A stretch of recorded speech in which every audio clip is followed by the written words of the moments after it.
I switched windows, so Ah, okay. or tabs, I should say. Well, count it down because I get it at the same time.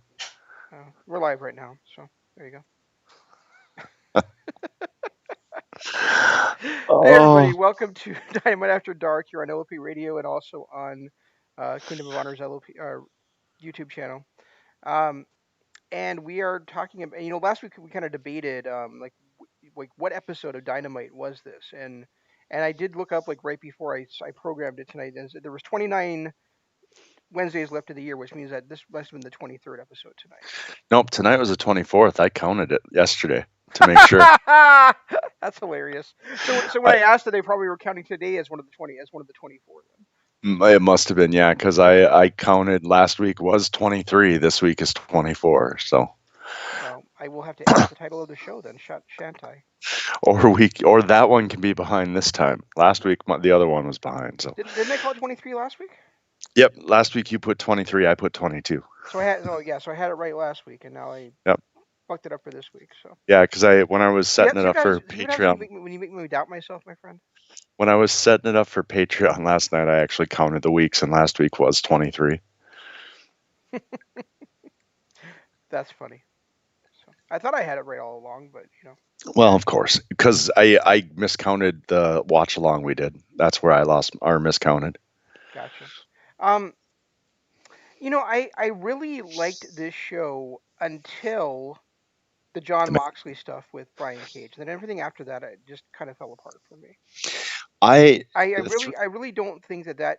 I mean, I understand why they did it. I'm sure there's people out there that feel differently than I do that really wanted to be sold on that match. But I already told you last week that that's like the world title match I've been looking forward to the most, since Wrestle Kingdom. So I really didn't need any physicality between the two of them going in, before the night of the show. yeah, and not as physical as it was. We already know it's going to be a physical match. It's John Moxley. And anybody that's ever watched The Machine going all the way back to Lucha Underground knows that we're going to get a physical match out of him. So I don't think they needed to have the kind of brawl that they had tonight. No, not at all. Maybe I think Taz coming out there and having a verbal altercation with Moxley would have been fine. or even Cage knocking him out. And Coming up from behind, knocking him out. and even if they feel like they needed to do something like this, they're doing it 3 weeks before the show. Really? Right. Yeah, With and I mean that's without another putting thing. out, then that means that means there's going to be more escalation between the two of them, which kind of sucks. Well, I got three takeaways tonight that I want to talk about, and then we can talk about it. I just want to say them before I forget. Number one, I love this Matt Hardy.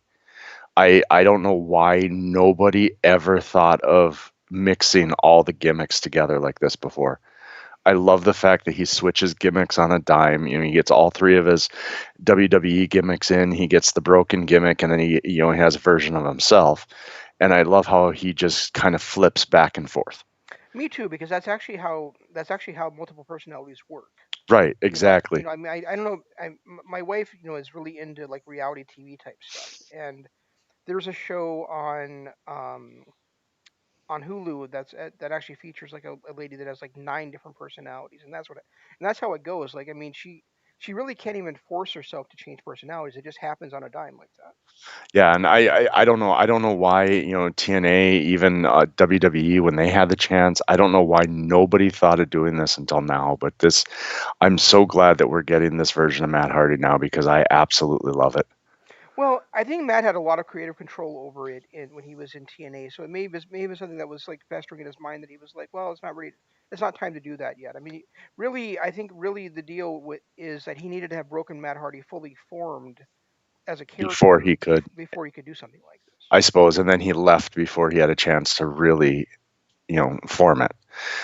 The Because other thing, remember, he did say in interviews, that he had ideas for expanding how the Broken Universe is going to work before TNA screwed them over.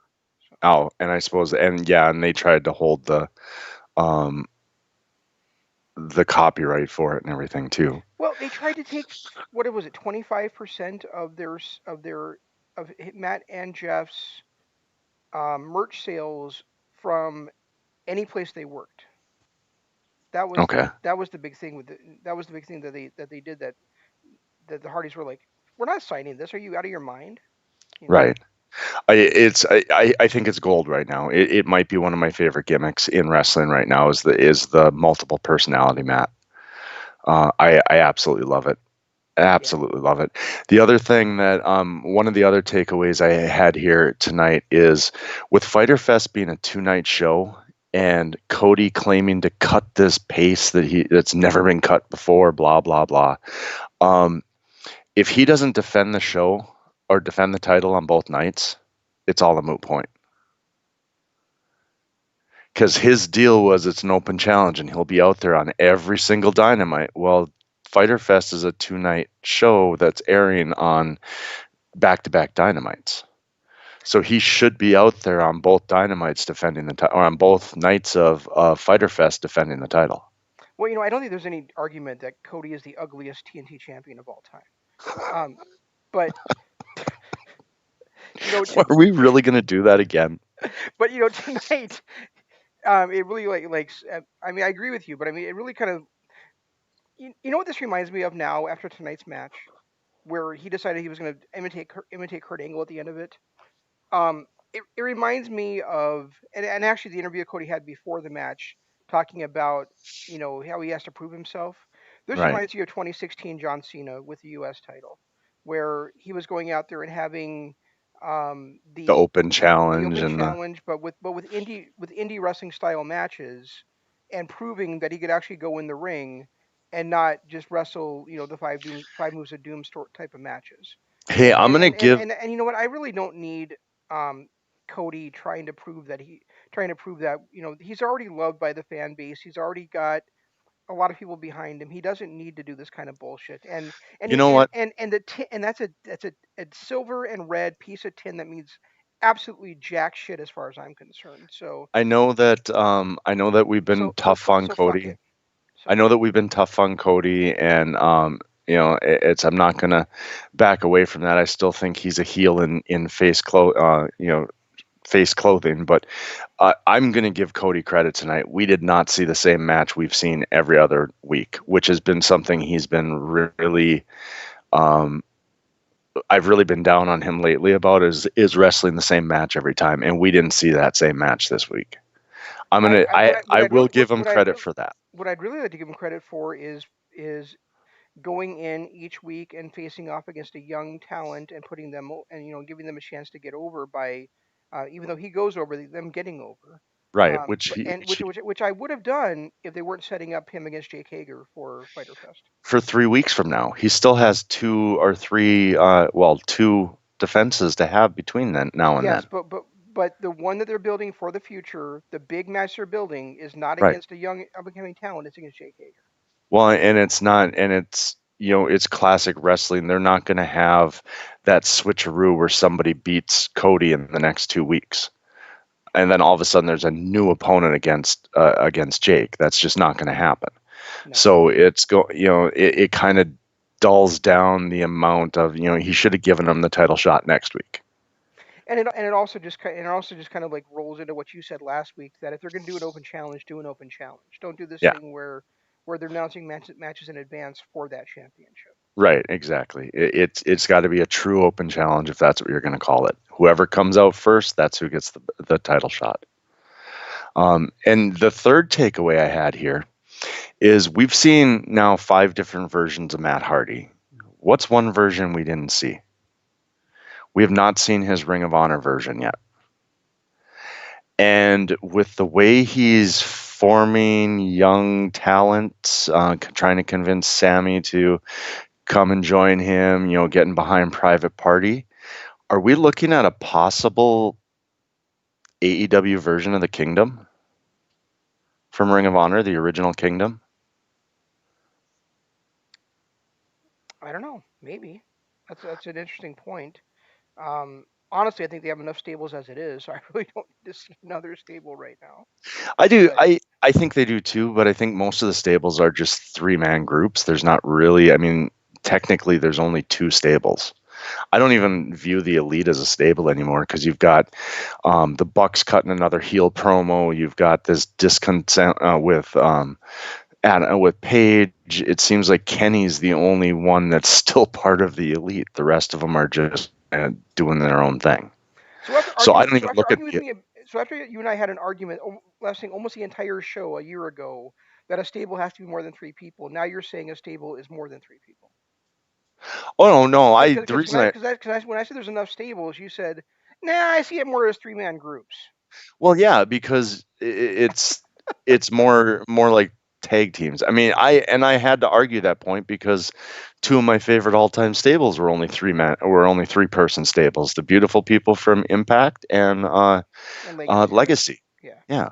I mean, those were only three-man stables. So I'm still going to call a three-man stable a stable, but ultimately, you're right. A stable has to be more than three people. Otherwise, it's The just a beautiful tag people team. had 0 men in it. Oh, that's what I said. I said person. No, you didn't. You did not say person. I started to say man and then I stopped and said person. When I thought about the Beautiful People, I said stopped and said person. Sure, you did. And Uh, technically, the original Heart Foundation was only two members and a manager. yeah, they weren't considered a stable at that time either. Actually, you know what? There was actually a Saturday Night's Main Event, or maybe it was on Survivor Series, but one of the two, Honky Tonk Man referred to the entire Jimmy Hart family as the Hart Foundation. Like he said, he was a part of the Hart Foundation. Okay. Yeah. Which, if Honky Tonk Man was part of the Hart Foundation, I put that as another proof positive they were the greatest stable of all time. Right. Because that means they had one of the greatest tag team champions of all time, one of the greatest tag teams of all time, one of the greatest world champions of all time, and he was also the Intercontinental champion. They had, and then they had the longest reigning Intercontinental champion of all time. So if he's part of the Hart Foundation, tell me who's better than the Hart Foundation, other than maybe NWO. So Even that, I wouldn't say. I mean, it would depend on which version of the NWO you're looking at, but with all of the jobbers, I mean, the NWA B team, for Christ's sake, even had their own music. They didn't have the original NWO black and white music. They had their own because they were considered the B team. that's right, they did, didn't they? So I Heart Foundation easily has to be the best of all time when you look at it that way. If you include Honky Tonk Man, since he declared himself part of it.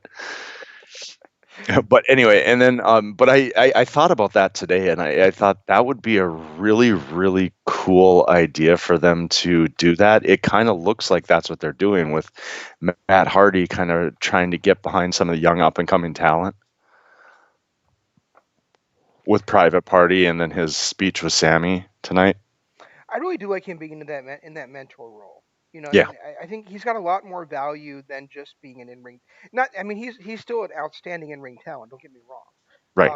No And matter what version comes out. you know, after I don't know if I've ever told you this before, Jeff, but I once thought that Jeff Hardy was gonna be like the next Shawn Michaels. See, I never thought And that. I never saw and that in Jeff. and then I was one of my columns in on LOP. I wrote an X 100 based on like the PWI 500, Okay. and about Jeff Hardy, I put in there. I once believed Jeff Hardy was going to be the next Shawn Michaels. I also once believed in Santa Claus. Um, I think Matt Hardy has since become a better wrestler than his brother I think Matt. as a singles performer. A more intelligent performer. I think Matt and Jeff remind me a lot of the American Wolves, where you had the kind of underlooked wrestler who was really great at what he did, could have a decent character and everything, but was kind of overshadowed by the really charismatic guy. And that that's Davey Richards is the Matt Hardy and Eddie Edwards is the Jeff Hardy of that equation. I never looked at Jeff as being the better of the two wrestlers. He was just the one that really connected with fans because of all of his craziness and stunts and everything. Yeah, that's a fair point. You know, I don't think you can look at the Hardys and say either one of them was the Genetti of the team. So No, not at all. Not at all. they both been hugely successful just in different ways. Um, and Matt's even come out and said, you know, like you know, Jeff did all the things I told him to do. I was the one that was creating everything that Jeff ever did. Yeah. Yeah. I mean, I really do like. like this version. The other thing that kind of jumped out at me, and now I lost it. Um, I kind of want to analyze the prospect of a heel Colt Cabana.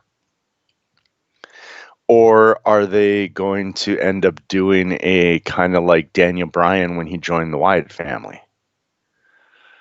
Joins them, then tries to break them up from the inside type thing. I hope not. I'm much more interested in a heel version of Colt Cabana as like the probably like the number like the first lieutenant of um, Brody Lee Of the Dark Order. than I am of him being like the inside man trying to take him down from the inside. I'm really because I don't think I've ever seen a heel Colt Cabana, and I'm really interested to see how his wrestling style works as a heel. How he can adapt his style to work as a heel. I think it'd be great because I could see him like doing the Superman print and like doing a push up at the same time, like gloating about it, stuff like Yeah, that. Um, I but yeah, I mean, I think Colt Cabana is a lot like Ricky Steamboat that he's been a babyface his entire career, as far as I'm aware. So well, he was as a heel briefly with the Second City Saints. Briefly. okay, But he's been a heel as long as I can remember. face.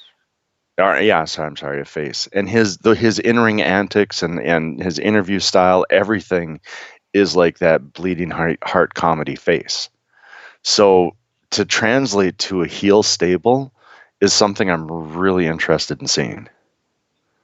Me too. I hope they actually do it because I mean they already teased it once with Christopher Daniels, so I hope they're not just teasing it over again. I like it more than the thought of Christopher Daniels because I've seen Christopher as a heel so many times that I'm almost sick of it. But to have Colt Cabana, who I've never seen really as a heel, would be amazing. Absolutely amazing to see how they pull that off. Yeah, and that's the thing is like when we watch AEW, we don't say if they can pull it off, we say when they how they pull it off. Right, right, exactly.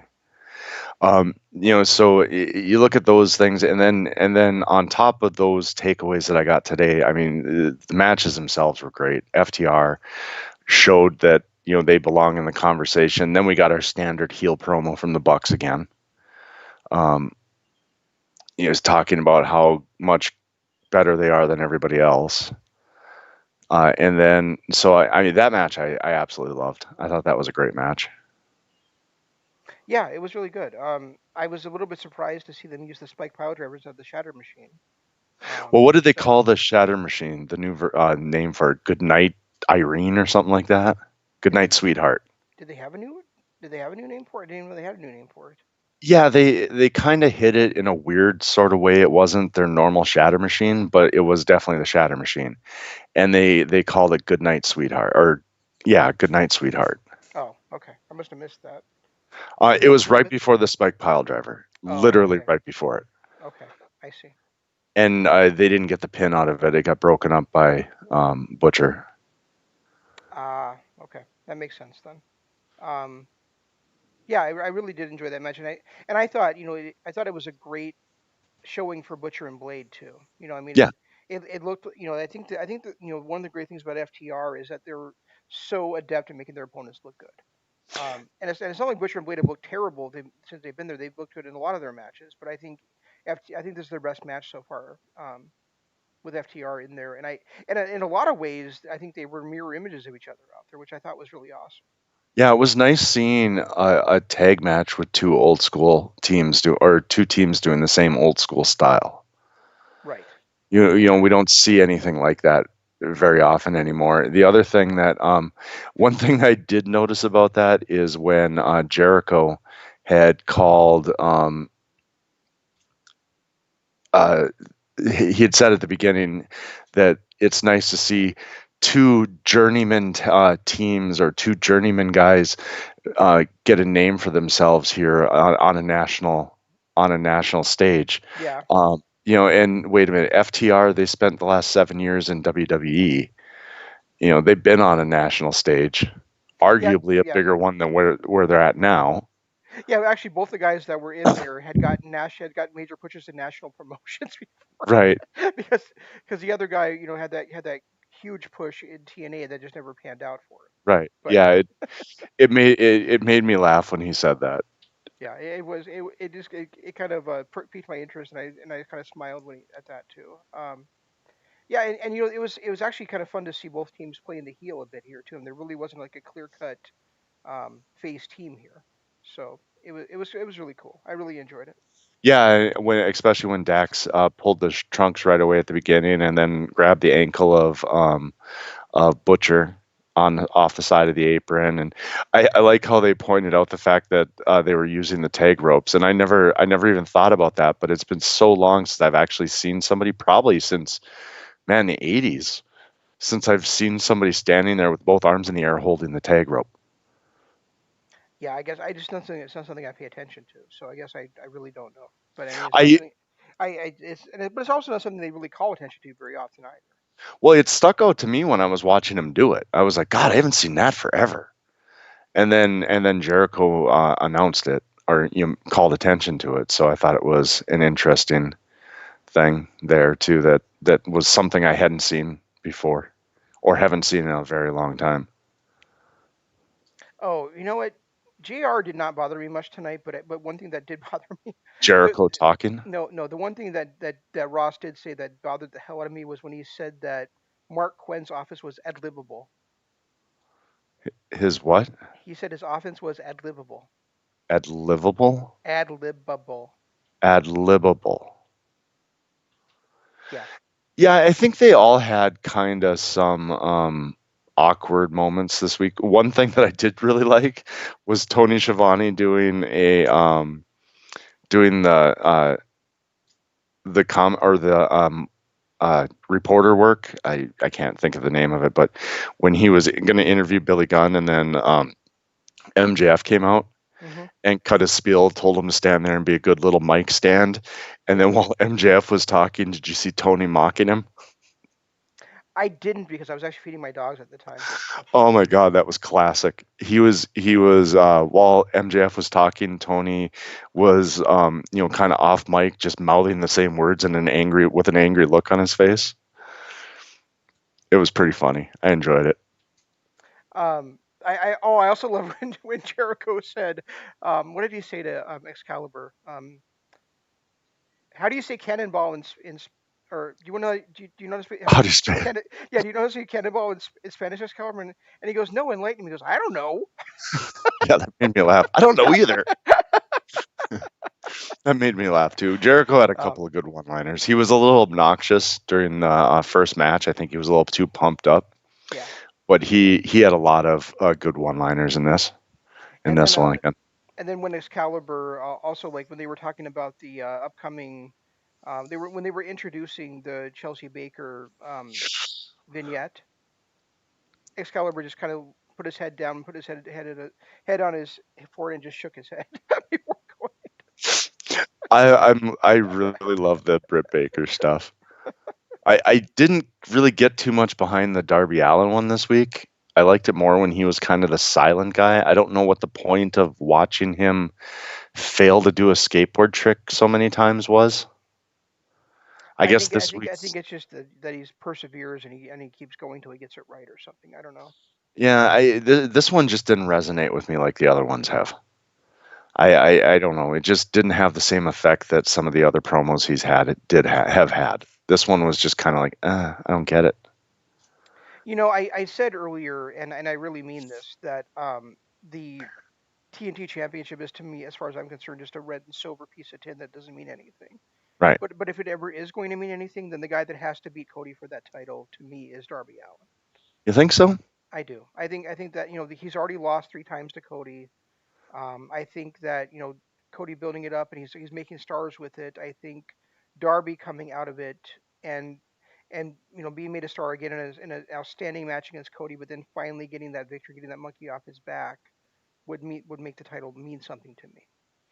I kind of like this angle that MJF is going for too, where he was talking about the glass ceiling and all that stuff. Yeah, I would really like to. I really like there to be a storyline reason for why he isn't getting that title shot because he does. He's absolutely right that he does deserve it. You know, he's He, undefeated. He beat Cody, so why isn't he getting that shot? yeah, and he's been the number one contender 3 weeks in a row. You know, he mentioned Number that. one contender for what? I don't know. He just said he's been the number one contender 3 weeks. He's been ranked number one 3 weeks in a row. Ah, And I don't know if that's for, just their male rankings or anything. I don't pay too much attention to those rankings, but um, that's something he said at the start of his promo. I also like how he took the dig at Billy Gunn. So we're gonna get an MJF Billy Gunn match here soon, which I don't have a problem with, especially since Billy Gunn looks like he's still in a decent shape. yeah.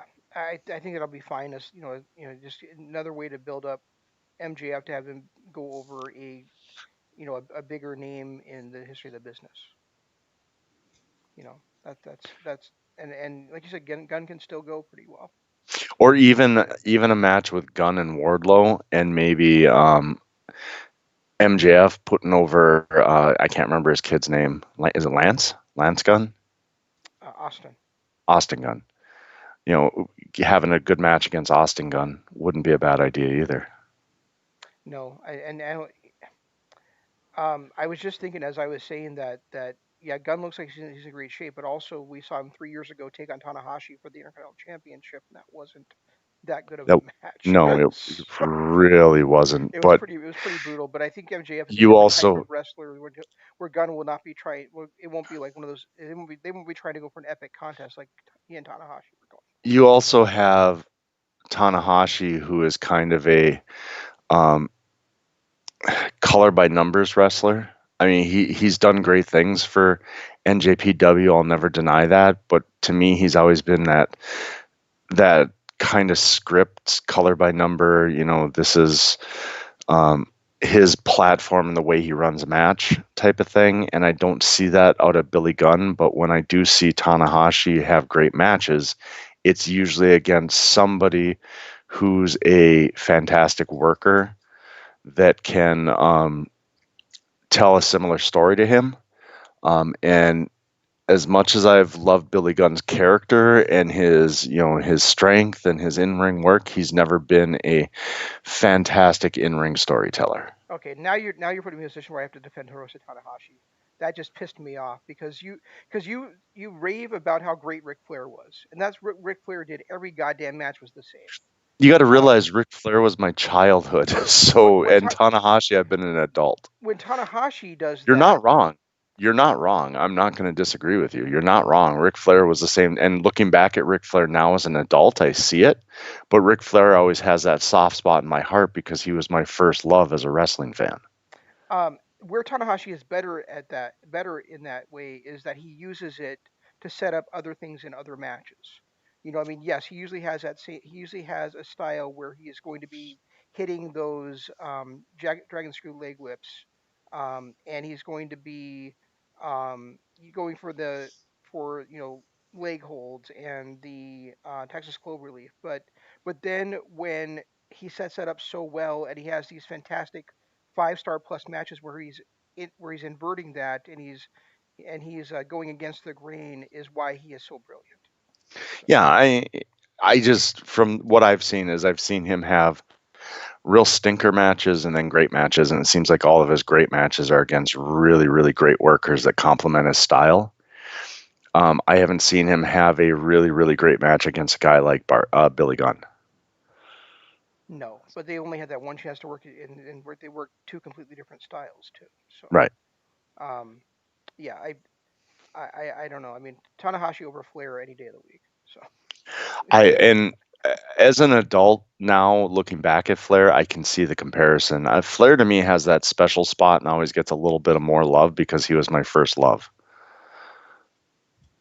yeah, I guess it was kind of top of mind to me too because I I was working this morning and all of a sudden I get a text out of nowhere from my friend that said, "What's your take on Ric Flair?" That's funny. and then he said that, and then I mentioned about how Flair had the same match over and over. He goes, yeah, but he was a great promo, and I said, yeah, but Arn was better. So Well, yeah, he was a great promo. He was the leader of the Horsemen and delivered a great promo. But yeah, Arn's promo work was so much better. It really was. Arn was much better at cutting promos. And I was thinking about that. Shameless plug for next week, but we're gonna do well, not next week. I guess the week after, but we're gonna do the Desert Island series with Randy Savage, and I was thinking about it today, and I'm sure we'll talk about it when we do it too. But Savage combined the best of both worlds. When you look at the promos around that time, you had the people that were yelling, you had the Ric Flairs, you had the Hogans, you had all that. Then you had the people that talked softly and just kind of went with the flow or whatever with Jake Roberts and Arn Anderson. And then you had Randy Savage, who cut a promo like nobody else could because he combined both styles and did it flawlessly. yeah, Mean Gene, we're talking about Hulk Hogan. Will Hulk Hogan, and then he would Right. he, he would go up and down. Yeah, he modulated his voice, which a lot of pro wrestlers don't know how. Which no pro wrestlers, especially during that time, when you look at the promo work that time, you got one or the other. You got either Ric Flair or you got Arn Anderson. There was no in between. And Savage had this just insane ability to combine the two of them and make it work. Hmm. I totally agree with that. And I said this off air, last week, and I'm sure I'll say it again. But I mean, to me, I call Jericho, I call AJ Styles the GOAT. Those are the two greatest wrestlers. Flair is up there for me. These are the greatest, wrestlers of all time. When I look at them, their in-ring work, their ability to adapt, everything about them makes them the overall greatest wrestlers. But my all-time favorite wrestler is Randy Savage. Yeah, I can't fault you for that at all. Um, Speaking of Flair, the other thing I said today, and I actually tweeted it out the other day too, is his daughter is the most overrated professional wrestler of all time. Not women's wrestler, but wrestler. I'm not going to disagree.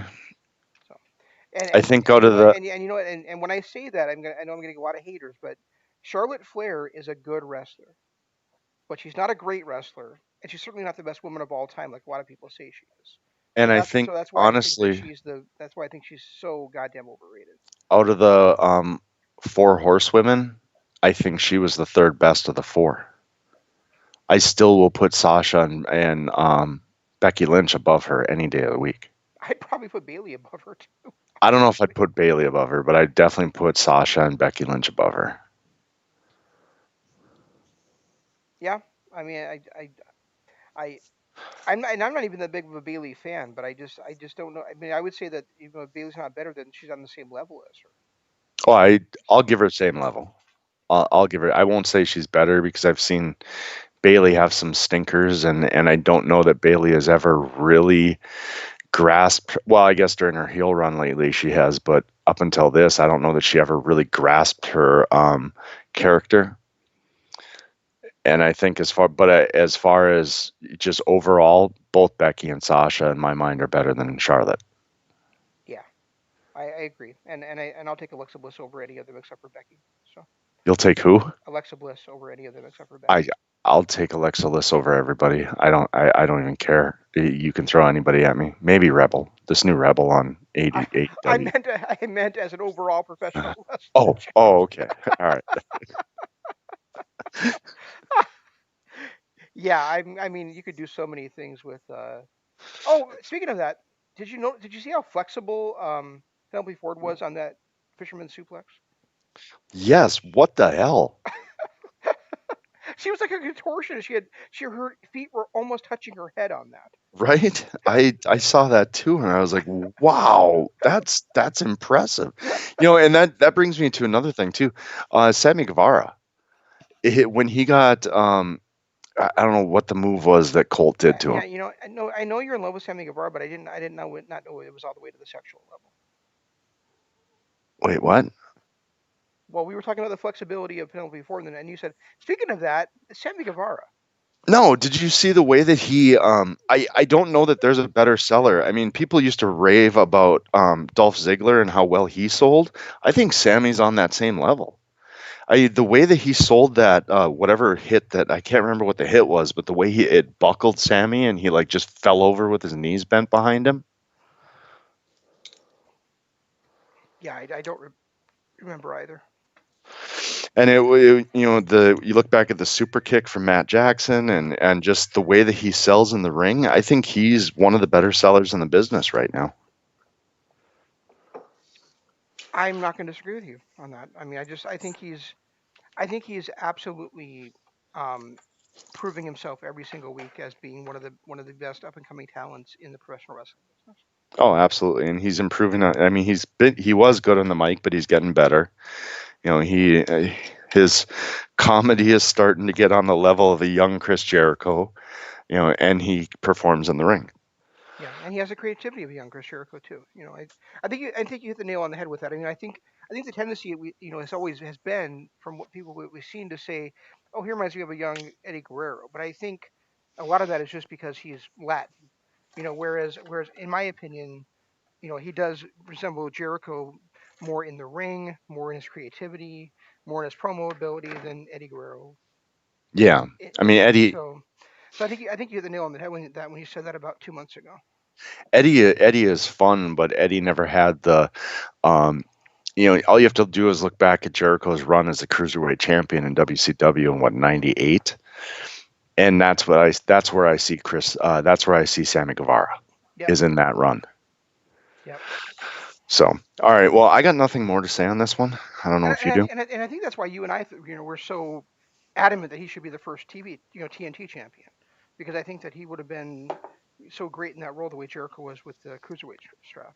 Yeah, and I think he'll get there. I think he needs to get there soon. I wouldn't mind depending on what they're doing with Matt Hardy. I mean, I wouldn't mind seeing a AEW version of the Kingdom. Um, I think Guevara and Private Party would fit well with that, and they would just need that fourth. And then Matt Hardy as the mentor. Yeah, you know what I like about you know what I really like about that is it shows a little bit of progression too. Because and I don't know if people take this the wrong way or not, but where he's kind of almost like an affirmative action type thing, where he's helping some guys that 20 years ago probably wouldn't have been getting these opportunity. Um, you know, minorities that are so talented going out there and just rising up. You know, so Well, yeah, we said it last night about the Islanders. yeah, You know, if the Islanders were wrestling today, they would be on that upper level, but because they were wrestling in the '80s, they never really got above. I think they held the titles once, but they never got to that top tier of tag teams level. yeah, and another example of that is look at JYD. I mean, not that Yep. JYD was a great wrestler, but he was certainly as good as Jim Duggan, and he never got the pub that Jim Duggan got. And he had more charisma than Jim Duggan. Absolutely, You know, he just didn't have the damn two by four. no, but he had a dog collar and he crawled along on all fours and ate dog bones in the middle of the ring. So there was that. Yeah, that's almost the same. But you're right, he didn't have an American flag on a two by four, so I get it. I see it now. Fucking Duggan. Hey, all, whenever I think of Duggan now, and I can't get past this. Ever since he did that little stint in WCW where he was the janitor, that's the only image. No matter what I see of Jim Duggan, and I've seen him in some brutal matches. I think it was WCCW before he joined WWF. Where he was actually a really good wrestler, and kind of like Ted DiBiase, they had this um, these gimmicks going that were great, and then they come to WWF and get thrown into things that just weren't that great. Or I actually more I'm thinking about the Bushwhackers. Um, but the only image I have of Duggan now when I actually look at him and think about him is when he was a janitor in WCW. Um, the two biggest things about Jim Duggan to me that I remember and that I kind of hate him for is he won the first Royal Rumble. I don't care. He was a janitor. and he beat Steve Austin in like 38 seconds for the U.S. Don't title. don't care. He was a janitor. I don't care about any of it. He was a janitor. I know. I'm just saying. I'm just saying that's why that's such things like that. Like I despise him for. So that's me. Makes sense. It definitely makes sense. I it makes sense. But so I got Yeah. nothing else on this one. And going out and saying things to Nikolai Volkov like you can't sing the Russian national anthem. This is the land of the free. I forgot about that. I remember being a 14-year-old kid going, "What? That doesn't make sense, It's Jim." the land of the free, so you can't do what you I-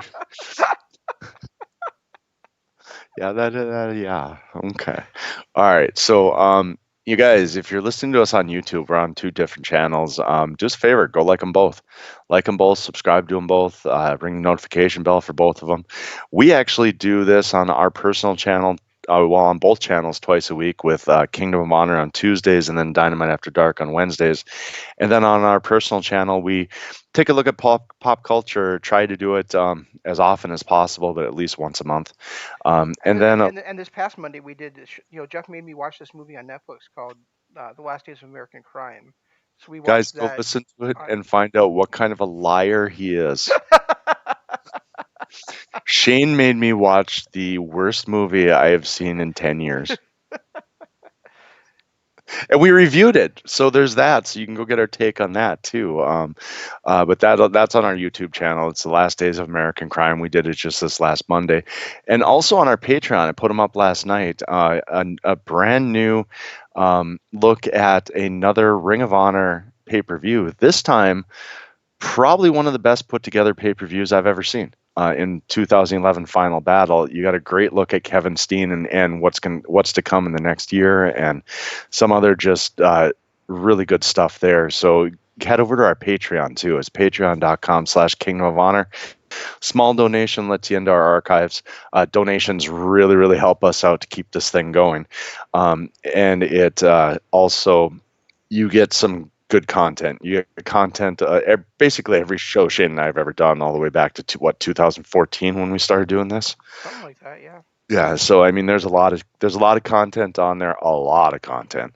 And for $5 a month, you can get those archives. If you want to help us out even more and go up to $10 a month to the high tier, you get these exclusive shows that we do, which is not only I put everything that we do on YouTube, so the pop culture stuff is on there. Also, we have exclusive wrestling shows on there as well. Like I said, last week we did well, no, not last week. On Monday we did the Ring of Honor show. In 2 weeks, we're going to take a look at the career of Randy Savage, which is something that we actually do from time to time. We call it our Desert Island series, and basically what it is Shane and I go through and we pick out 4 matches that if we were stranded on a desert island, we would want with us to watch for all time. We've done 5 of them. I don't know if it's 4 or 5. I can never remember. I think it was 4 we've done so far, and we're about to do our 5th with Randy Savage on what 2 weeks from Monday, from last Yes. Monday. Yes. And the ones we've done before is we did a look back at Chris Benoit, we did a look back at Eddie Guerrero, we did one with our Rob Van Dam, and then one with Harley Race. So that's over at our Patreon. That's www.patreon.com/Kingdom of Honor. And then Twitter. My handle is at Regi Co-op. He is at Zanman LOP. Use hashtag KOH and hashtag DAD. That helps us find you and helps you find us. And that you mentioned the Harley Race one again. Just reminds me that if you go on the YouTube channel for the NWA, they have that amazing match between Harley Race and Terry Funk on there.